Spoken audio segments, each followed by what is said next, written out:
Top y bienvenidos una vez más a Topsicopedia, donde hablamos de los misterios más misteriosos del mundo mundial, muertes, desapariciones y un caso que te dejan pensando, ¿en verdad se resolvió el crimen de las niñas de Alcácer? Antes de comenzar, si les gusta mi contenido, no olviden suscribirse y activar la campanita para que les avise cuando hay un nuevo video en Topsicopedia. Y sin más, hoy hablaremos del horrible crimen de las niñas de Alcácer.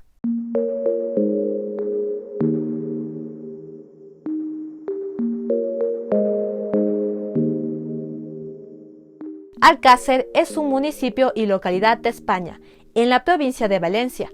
Este lugar fue testigo de uno de los crímenes más horribles que impactaría a toda España en la década de los 90. Este tendría como víctimas a 3 niñas de la localidad. Antonia Gómez, a quien con cariño llamaban Toñi, nació el 25 de mayo de 1977. Era la menor de 4 hermanos. Le gustaban los animales y fue descrita como una niña tímida, amable y compasiva. María Deseada Hernández Forch, conocida como Desiree, nació en febrero de 1978. Tenía una hermana mayor. Era una niña deportista, patinaba y era muy buena en atletismo. Fue descrita como una niña de carácter fuerte y amante de la diversión. Miriam García Iborra nació el 28 de julio de 1978. Era la mayor de 3 hermanos. Su gran pasión era el ballet. Fanática de la poesía, le gustaba leer y escribir. Fue descrita como una niña tímida y reservada. Las niñas eran muy buenas amigas y les encantaba pasar el tiempo juntas, especialmente en un lugar llamado Recreativo Sax, donde jugaban videojuegos y compartían el tiempo con otros amigos. Al momento de los hechos, Toñi tenía 15 años, Desiree y Miriam 14 años. ¿Conocen esta canción? Earth below us, drifting, falling, floating, weightless, calling on. Whoa. Pues esta canción le encantaba mucho a Toñi, y un día antes de los sucesos, ella llamó a una radio local para pedir esta canción con dedicatoria a todas sus amigas, sin imaginarse el horrible destino que le esperaba el día siguiente. Hola, dime tu nombre. Toñi. Toñi, ¿desde dónde, Toñi? Desde Alcácer. Desde Alcácer. Toñi, ¿cómo llevas tú la tarde de jueves? Pues bien.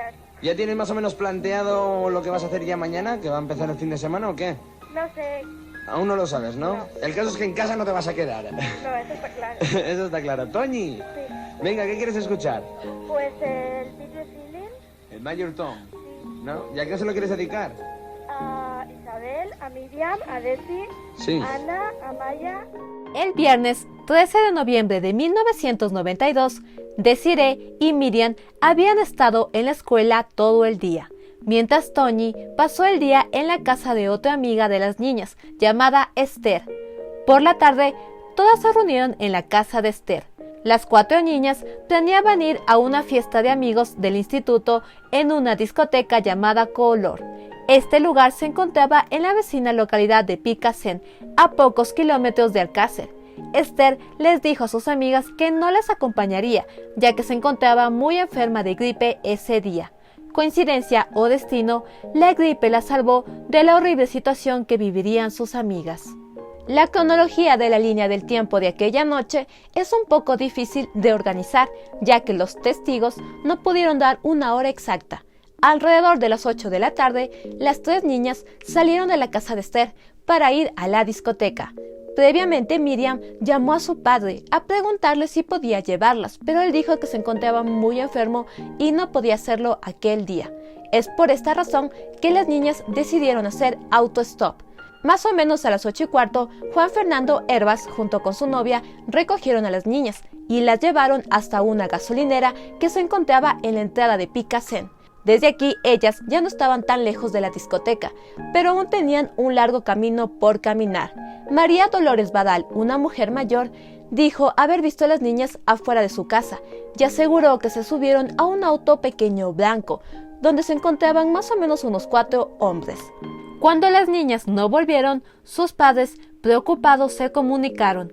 Alrededor de las 10 de la noche, se acercaron al puesto de la Guardia Civil de Picasen. Las autoridades informaron que habían 3 niñas desaparecidas. El Ayuntamiento de Alcácer editó miles de carteles con datos de las pequeñas y los medios de comunicación compartieron la noticia. Las autoridades desde un comienzo trataron el caso como un secuestro. Comenzaron interrogando a amigos y a personas que habían asistido a la discoteca aquel día. También interrogaron a los dueños del lugar y descubrieron que las pequeñas jamás llegaron a la discoteca. Por otro lado, se interrogó a delincuentes que recién habían salido de la cárcel de Picasen. Hasta llegaron a interrogar a un hombre que vivía en este lugar y tenía un fetiche sexual con muñecas grandes. Pero ninguno de estos hombres tuvo alguna relación con el caso.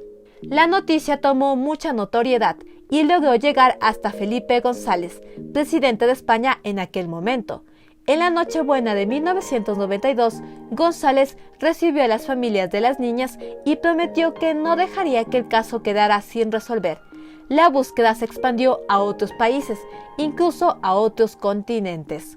Las familias de las niñas y Esther, la amiga que no fue con ellas ese día a la discoteca, aparecieron en varios programas de televisión y noticieros, difundiendo información y pidiendo ayuda. Las familias mantenían la esperanza de que ellas habían sido secuestradas y que en algún momento las encontrarían en algún lugar, pero lamentablemente no fue así. El 27 de enero del siguiente año, en un lugar conocido como Barranco de la Romana, un apicultor de 69 años y su consuegro subieron al monte a revisar unas colmenas de su propiedad. A las 10 de la mañana, en las proximidades de las colmenas, los apicultores descubrieron un brazo humano medio desenterrado que llevaba un reloj de gran tamaño en la muñeca. Los hombres informaron a las autoridades del hallazgo del cuerpo. El magistrado local, José Luis Bort, se encontraba en otro lugar levantando otro cuerpo y es por esto que tardó mucho en llegar al lugar. Además, originalmente pensaron que se trataba del cuerpo de un hombre, así que no le dieron tanta importancia. Cuando las autoridades llegaron al lugar, descubrieron que no se trataba solo de un cuerpo, sino de 3. Los cuerpos de Toñi, Miriam y Desiree. Se encontraban en etapa de descomposición. Fueron descubiertos en un hoyo que había sido cavado. José Luis Bort le prohibió a los apicultores que hablaran con los medios de comunicación y mandó a cerrar toda la escena del crimen, pero esto tardó mucho tiempo y pudo haber comprometido la evidencia. Además, los cuerpos fueron sacados del hoyo sin haber tomado fotografías de ellos y sin antes haber realizado una búsqueda por el lugar. Esto ha sido criticado a lo largo de los años, ya que el protocolo mundial en cualquier lugar de un crimen es primero tomar fotografías de los cuerpos y del lugar alrededor para tener una constancia antes de tocar o mover algo. Pero por alguna razón en este caso no lo hicieron así. La única fotografía que tomaron es esta. Se supone que son los cuerpos y solo se puede ver una mancha café de barro. Las niñas tenían graves heridas y golpes en sus cuerpos. Habían recibido un disparo en la cabeza. Aparentemente 2 de ellas tenían sus cabezas separadas de sus cuerpos y sus manos se encontraban atadas con una cuerda negra.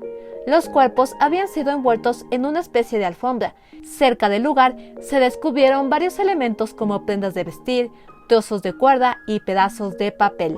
Las autoridades tomaron fotografías de los artículos de forma individual después de haber sido movidos de su ubicación original.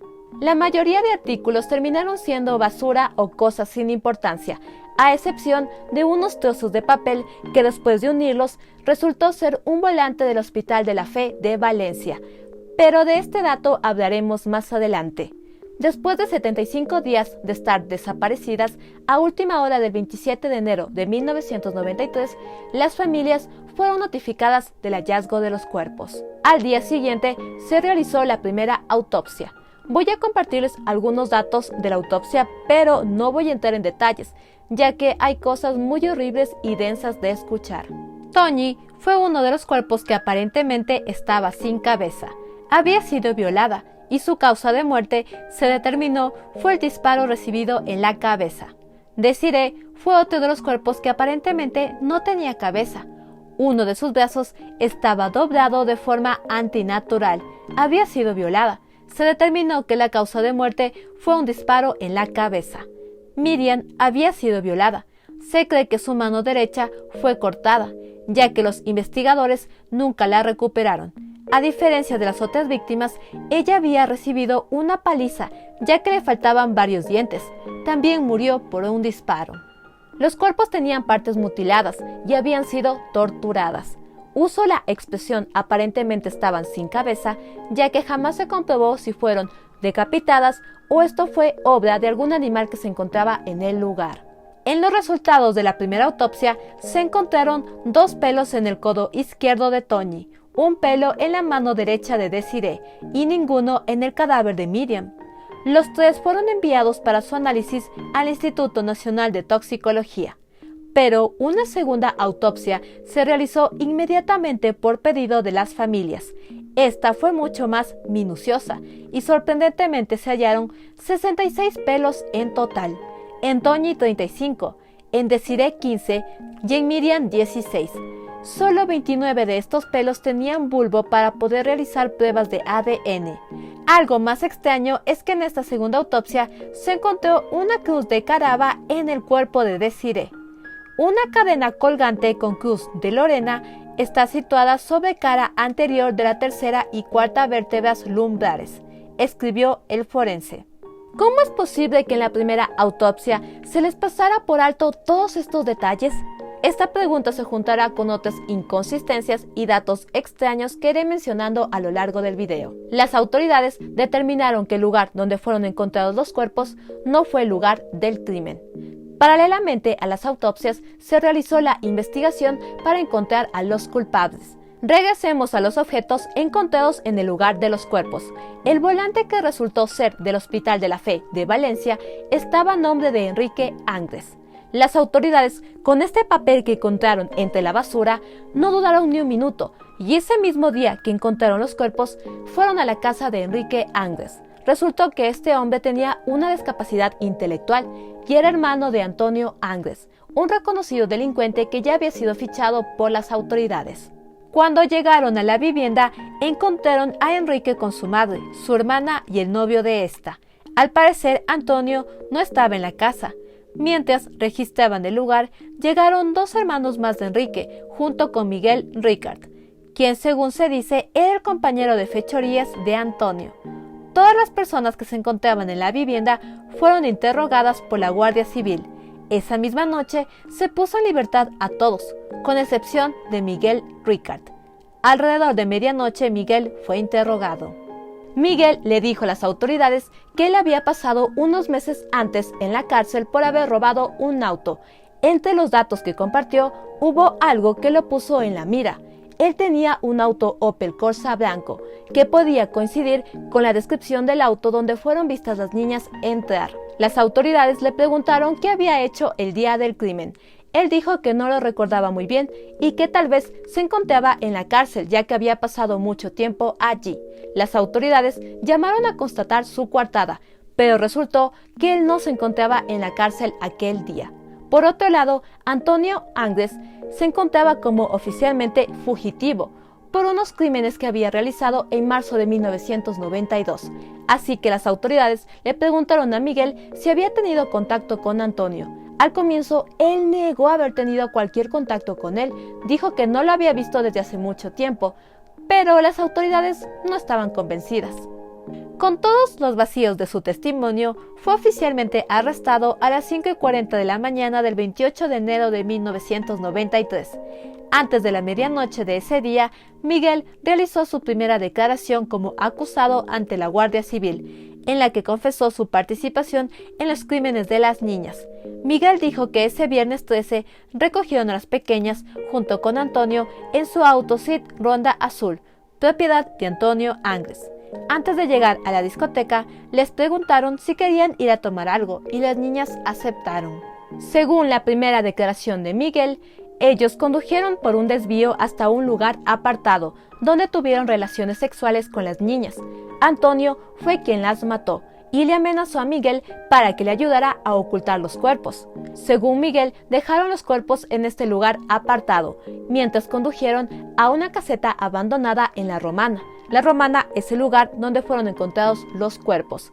En esta caseta recogieron una alfombra grande, luego regresaron al lugar de los cuerpos, los envolvieron en la alfombra, metieron los cuerpos en el maletero del auto y condujeron de regreso a La Romana, donde ocultaron los cuerpos en el hoyo que previamente Antonio había cavado. Esta fue la primera declaración de Miguel, pero hay cosas que no cuadran. El modelo del auto no se acerca al modelo del auto donde fueron vistas las niñas subir. Además, según varias fuentes, el auto Opel Corsa y el auto azul, que mencionó en su primera declaración, fueron analizados y no se encontró rastro de ADN de las niñas en ellos. Y en esta declaración tampoco se explica cómo terminaron 66 pelos en los cuerpos de las niñas. Miguel quedó en prisión preventiva y volvió a confirmar su participación en el crimen en 2 declaraciones más, realizadas el 30 de enero y el 2 de marzo de 1993. En estas declaraciones, él aumentó detalles y cambió ciertas cosas. Ahora dijo que sí había conducido el carro blanco Opel Corsa y que no habían llevado a las niñas a un lugar apartado, sino directamente a la caseta abandonada en La Romana. En esta caseta las habían mantenido atadas a unos postes y fue el lugar donde las violaron y las torturaron. Después Miguel y Antonio fueron a un bar a comer algo y luego regresaron a la caseta para continuar con sus delitos. Horas más tarde las obligaron a caminar a las niñas a punta de pistola y Antonio las mató, ocultándolas y enterrándolas en este hoyo que él había cavado previamente. Esta declaración tiene más sentido, pero aún así no se explica cómo terminaron 66 pelos en los cuerpos de las niñas. Por otro lado, Miguel acusaba como la mente maestra de todo el crimen a Antonio Angles, pero este hombre no pudo afirmar o negar nada, ya que jamás ha sido encontrado por las autoridades. Regresando al tema de las autopsias, de entre los pelos encontrados en los cuerpos, se determinó que 3 eran de Miguel Ricard. También había pelos en la alfombra donde fueron envueltas, en total 4, y se determinó que 1 era de Antonio Angles y otro de Miguel Ricard. Del resto de pelos encontrados en los cuerpos, no se pudo determinar la cantidad exacta de personas, pero el doctor calculó a menos 4 hombres más, de entre ellos uno que tenía cabello canoso, ya que una cana fue encontrada en el cuerpo de Desiree. Según declaraciones del doctor, la Guardia Civil pidió muestras de los pelos. El doctor las entregó y ya no volvió a saber más de ellas ni pudo analizarlas más detenidamente. A finales de julio de 1995 se analizó muestras de semen, sangre y cabellos encontrados en la caseta abandonada de La Romana. Las muestras recolectadas resultaron ser de Mauricio, Antonio y Roberto, los 3 hermanos Angles. Ellos jamás negaron no haber estado en la caseta, pero no se pudo comprobar que estuvieran allí el día de los crímenes. Algo peculiar es que en la caseta abandonada no se encontró rastro de fluidos o de ADN de las niñas. Con toda la información recopilada, el juicio por este crimen comenzó el lunes 12 de mayo de 1997 y se prolongó durante 49 sesiones hasta el 30 de julio de ese mismo año. Miguel Ricard fue el único procesado. Estaba acusado de rapto, violación, asesinato e inhumación ilegal de 3 menores. A pesar de que meses antes él dijo que sus primeras declaraciones las había dicho bajo tortura y hasta llegó a decir que no tenía nada que ver, las pruebas de ADN en los pelos lo ubicaron como culpable.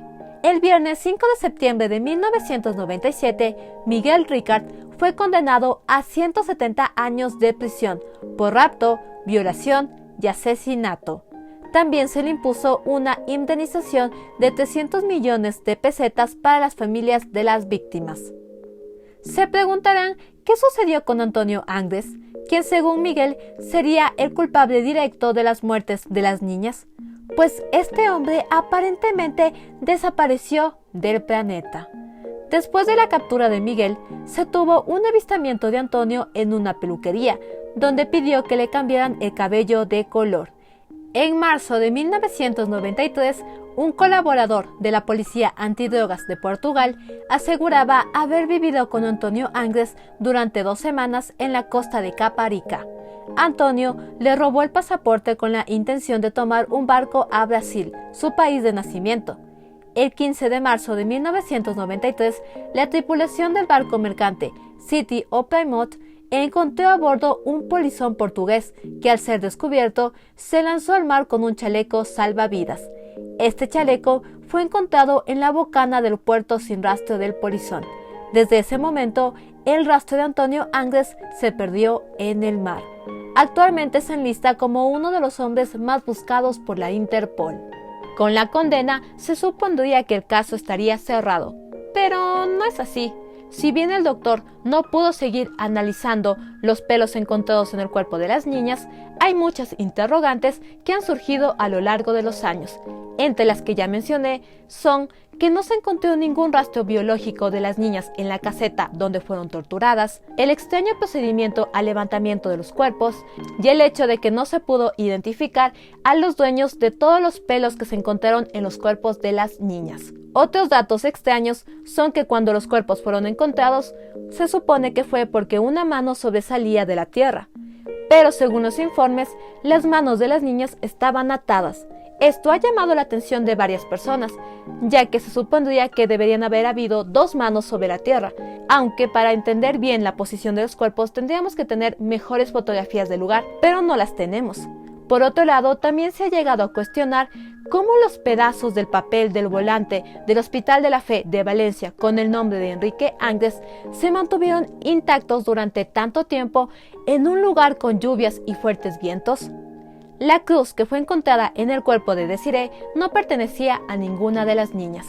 Por otro lado, según el testimonio de la persona que atendió a Miguel y Antonio la noche del crimen cuando fueron a un bar a comer algo, ellos pidieron 3 bocadillos, no solo 2, y había una persona más que los estaba esperando afuera en el auto. Además, la mujer mayor que vio a las niñas entrar en el carro pequeño blanco dijo que por lo menos había 4 hombres dentro del auto. Está claro, había más personas implicadas en este caso, que no fueron identificadas y jamás fueron llevadas a la justicia. El padre de Miriam, Fernando García, aconsejado por el periodista Juan Ignacio Blanco, desde un comienzo cuestionó toda la investigación del crimen, y él elaboró otra teoría. Según su teoría, Antonio y Miguel seguían las órdenes de una banda organizada de criminales que realizaba, producía y consumía videos snuff. Estos son videos de asesinatos, torturas, violaciones y demás. Según esta teoría, esta banda de criminales tenía contacto con personas de gran poder de la política. Por eso, cuando fue el levantamiento de los cuerpos, no se realizó el protocolo correctamente y en la primera autopsia se les dijo que no dieran todos los detalles. Si bien esta teoría ha ganado muchos seguidores a lo largo de los años, no hay tanta evidencia que la sustente. Juan Ignacio Blanco llegó a decir que tenía una cinta snuff donde aparecían las niñas, pero él no compartió esta cinta con las autoridades o con los medios de comunicación. Lamentablemente, el periodista ya murió y el paradero de la cinta, en caso de que exista, es desconocido. El 29 de noviembre del 2013, al ser revocada la doctrina Parot, Miguel Ricard fue puesto en libertad tras permanecer solo 20 años en prisión. Se fue a vivir a Francia, huyendo de la notoriedad y las cámaras de televisión. Actualmente su paradero es desconocido. Antonio Angres sigue figurando en la Interpol como uno de los hombres más peligrosos y más buscados alrededor del mundo, aunque algunas personas han llegado a creer que está muerto. La causa no cerrará, al menos hasta el 2029. Ese es el año en el que ya será inimputable Antonio Angres. Algo a agregar sobre lo mal que fue manejado el levantamiento de los cuerpos es que el 24 de junio del 2019, una pareja que paseaba por el lugar donde fueron encontrados los cuerpos hallaron restos óseos. En total encontraron 4 huesos. Las autoridades examinaron estos restos y recién en noviembre de este año se confirmaron que pertenecían a Miriam García. Las autoridades dijeron que estos huesos estaban allí desde 1992 y que no aportaban nada nuevo a la investigación. ¿Cómo es posible que los investigadores no encontraran estos huesos? Y sí, una pareja que simplemente paseaba por el lugar muchos años después. ¿Cómo? Extraño, ¿no? Fernando García, el padre de Miriam, cree que alguna persona se llevó los huesos de la romana y los volvió a dejar. ¿Quién tenía esos huesos de mi hija después de 28 años? Esa es la pregunta que yo me hago ahora, dijo él. Este caso conmocionó a toda España y se lo considera el nacimiento de la telebasura en el país, por cómo los programas de televisión compartían detalles íntimos de las autopsias, del sufrimiento de las familias, siempre con un toque de morbo. Por otro lado, la historia de las niñas ha inspirado películas, libros y varios documentales. En memoria de las niñas fue construida y levantada una escultura en el cementerio de Alcácer. Y eso fue todo sobre el horrible crimen de las niñas de Alcácer. La primera vez que leí sobre este caso, me quedé muy indignada y lloré demasiado. Soy una llorona. Y al leer cómo se les fue arrebatada la vida a estas 3 niñas que recién comenzaban a vivir y a conocer al mundo, y de la forma horrible que se les arrebataron la vida, yo creo que los culpables deberían pasar el resto de su vida en la cárcel. Definitivamente hubo más personas implicadas que nunca llegaron a la justicia. Y me molesta mucho que Miguel Ricard haya salido en libertad y se encuentre viviendo una vida normal en algún lugar del mundo. Digan ustedes, ¿habían escuchado este caso? ¿Creen que Antonio Angres siga con vida? ¿Creen que se hizo justicia? ¿Qué opinan sobre la teoría que ha planteado el padre de Miriam? Déjenme sus opiniones en los comentarios. Como siempre, yo los estaré leyendo. Muchas gracias por ver mis videos, en serio, muchas gracias. Como todas las semanas, quiero agradecer a las personas de Latinoamérica y de España que ven mis videos y me dejan sus comentarios aquí abajo. Para mí es un placer hacer este tipo de contenido y compartir información con otras personas. Si les gusta mi contenido, no olviden darle like, comentar, suscribirse y compartir con todos sus amigos. Eso me ayudaría mucho. Pueden suscribirse en este momento aquí, donde está saliendo mi cara. Soy Top y nos vemos en un siguiente video en Topciclopedia. Bye. Bye, bye, bye.